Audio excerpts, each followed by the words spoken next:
Does it make sense to you guys when I use the word subtle versus, let's say, gross or dense?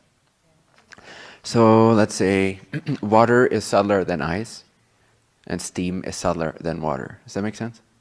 So it's almost like it's harder to grasp, it's harder to recognize, but also at the same time, it's more spacious, it's more malleable. Steam is more free, in a sense, than water. It's less limited, but it is subtler, meaning that it requires a different type of perception to catch it.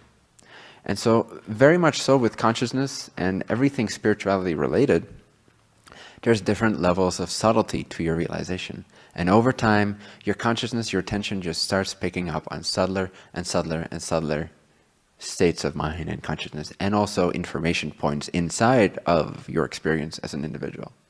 Meaning that you become more attuned to other people, what's going on for them. You become more attuned to your own hidden layers, in a sense.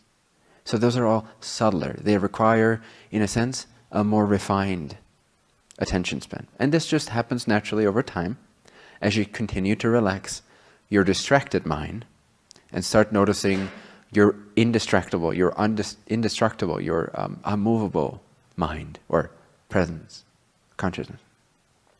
The more you become undisturbed by the passing perceptions, the more you start to see the perceptions that are underneath that, subtler than that.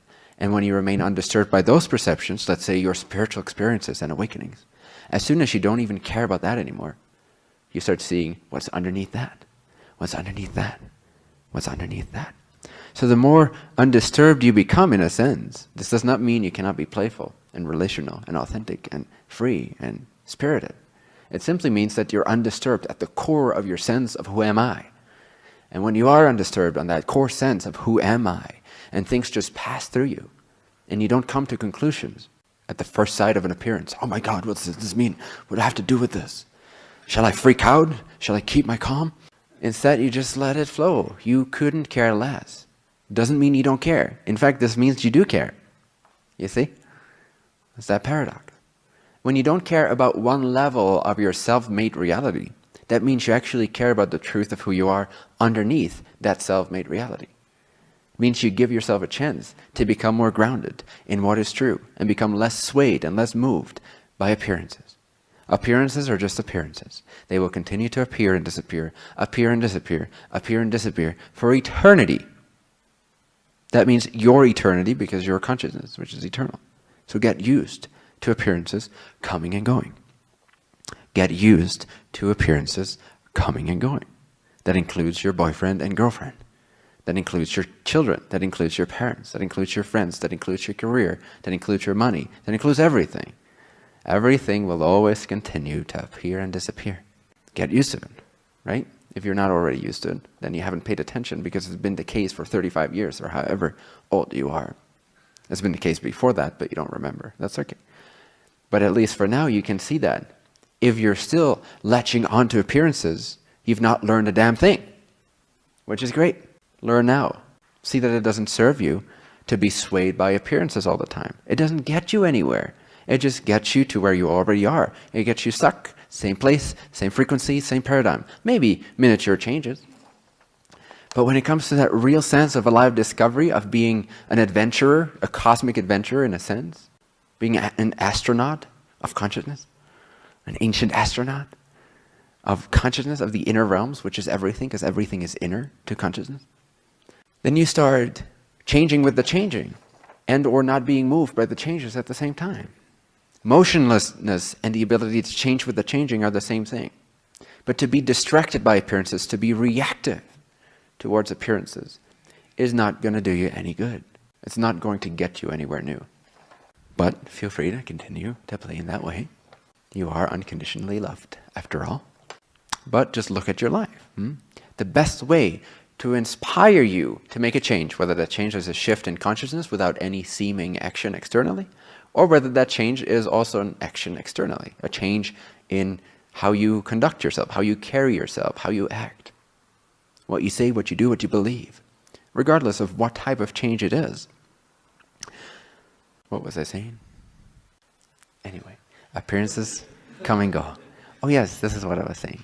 I was saying that look at your life so far and see that it hasn't served you. So the most appropriate in my experience, the most intimate and sort of focus on your own experience way to inspire change, to inspire transformation in yourself, which is not a bad thing. People often equate it with beating yourself up. But I love kicking my own ass. I love transforming. I love making changes. I love seeing where I do things inefficiently. You got to develop a love for change. Because if you don't, you're going to end up with only self-realization to some extent. You can just peas everything away. Peas. Which is great. I mean, it's awesome. If you can do that, it's awesome. But also, what's even more epic is to be able to be the change. To be the change because you know you are changeless, because you know you're formless, and formlessness and form is one and the same thing. And so to care about the formlessness of existence is to care about the ways in which it moves, without latching on and being reactive to appearances. But moving, there's a difference. Move, don't react. Reacting or waiting or victimizing yourself or feeling separate from life is totally different than moving and changing with the changing and being engaged and caring about your existence. It's a totally different state of being. Reaction to appearances, latching onto them, coming to conclusions based on them, trying to change based on circumstances. Or let me wait until something happens that tells me what to do. No, never, right? Never, ever, ever do that, right? Never wait for circumstances before you move in the ways that you wish to move. So again, to be reactive to appearances or to latch on, just to highlight the difference between that mode of behavior and moving with the moving, changing with the changing in an empowered, stable, yet dynamic way. The difference between those two is that when you're reacting, you're actually reacting from behind your wall of self-protection. You're actually waiting in that sense. You're actually trying to wait things out a little bit before you take action, because something scary might be around the next corner, no? Something unpredictable. Oh my God. Whoa, a surprise may happen. I may run into something I didn't see coming. Better not run at all. At least this way, I won't be running into anything I did not see coming. And we fear the things we don't see coming because we don't know from the self-protective layer of I am this in a separate world that don't trust the universe, that doesn't trust higher self, that doesn't see it as an inseparable self-created mechanism.